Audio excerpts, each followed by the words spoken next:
Ia bukan raja, bukan jenderal, bukan pendeta resmi, tapi namanya ditakuti, dihormati, dan dibenci. Ia adalah simbol kehancuran kekaisaran Rusia. Inilah kisah Grigori Rasputin, biksu gila dari Siberia yang hampir mengendalikan seluruh kerajaan.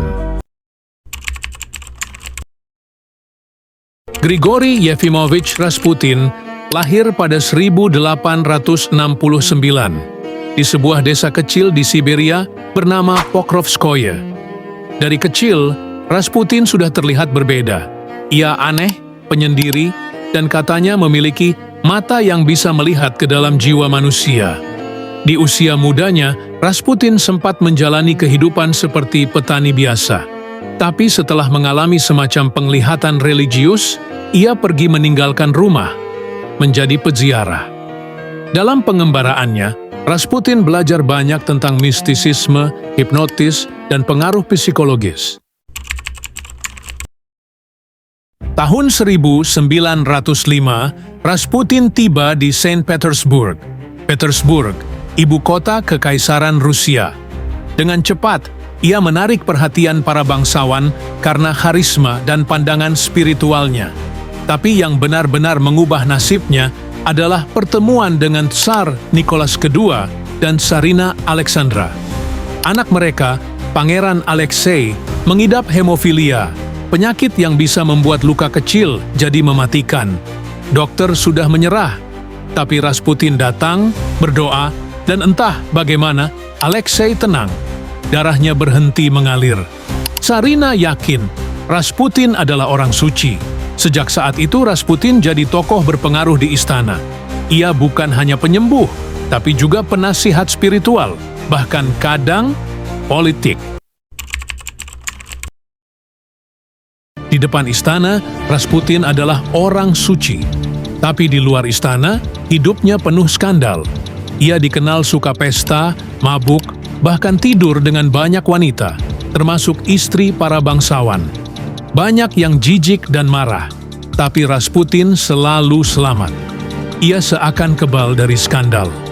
Dan semakin Tsarina membelanya, semakin besar kebencian rakyat dan para elit terhadapnya. Saat Perang Dunia I pecah, Tsar Nicholas meninggalkan istana untuk memimpin perang.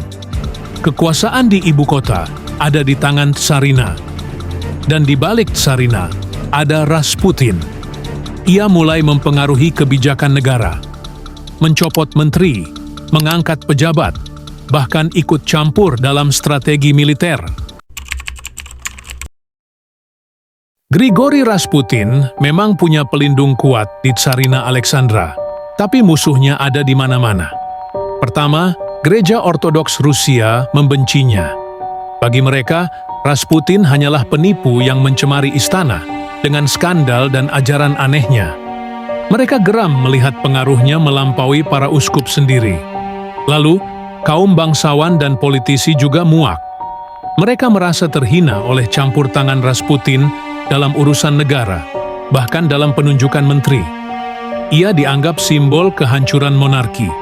Gosip dan tuduhan soal gaya hidupnya yang amoral menyebar cepat. Bahkan di dalam keluarga kekaisaran, beberapa anggota, seperti Pangeran Felix Yusupov, yakin Rasputin harus disingkirkan demi menyelamatkan Rusia. Singkatnya, dari altar gereja hingga ruang istana, dari politisi hingga rakyat jelata, Rasputin menciptakan musuh di setiap sudut.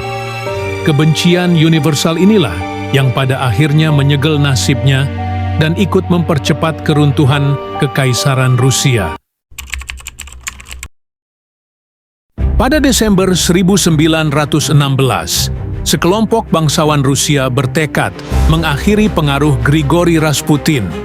Mereka adalah Pangeran Felix Yusupov dan Grand Duke Dmitri Pavlovich. Rencana mereka meracuni Rasputin. Malam itu, Rasputin diundang ke Istana Moika. Ia diberi kue dan anggur yang sudah dicampur sianida dalam dosis mematikan. Namun, keanehan terjadi. Rasputin, si biksu gila ini, tak menunjukkan efek keracunan. Ia bahkan meminta lebih banyak.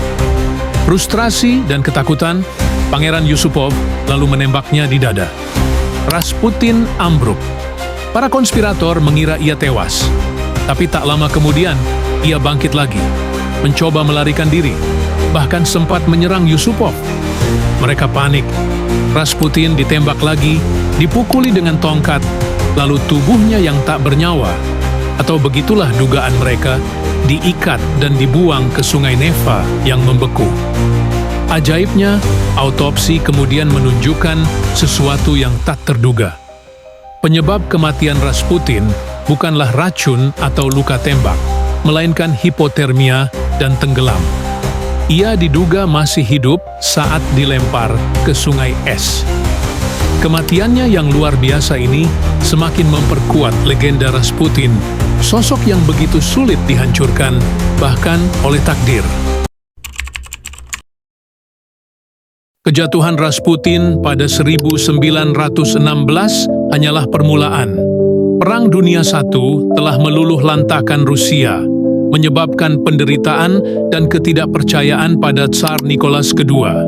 Pada Februari 1917, protes massal dan pemogokan meletus di Petrograd.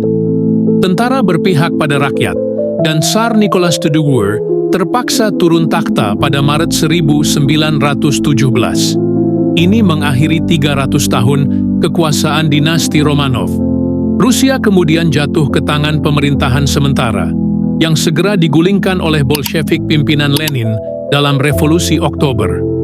Akhirnya, pada Juli 1918, Tsar Nicholas II dan seluruh keluarganya dieksekusi, menandai babak akhir yang tragis bagi Kekaisaran Rusia. Di dunia penuh kekuasaan dan pengkhianatan, kadang musuh terbesar bukan yang bersenjata, tapi yang berbisik di telinga raja.